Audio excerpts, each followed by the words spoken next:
ஊரெல்லாம் கண் படைச்சி ஆயிரமா பேர் படைச்சி வாரா பாருங்கம்மா அவ யாரு மாரியம்மா.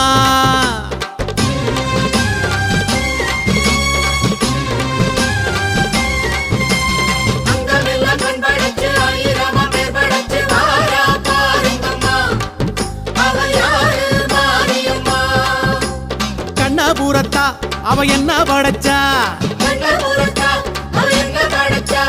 சித்திரையில் முத்தடுக்க கொள்ளிடத்து ஆத்து பக்கம் வாரா மாரியம்மா இப்ப வாரா ஊர்வலம்மா.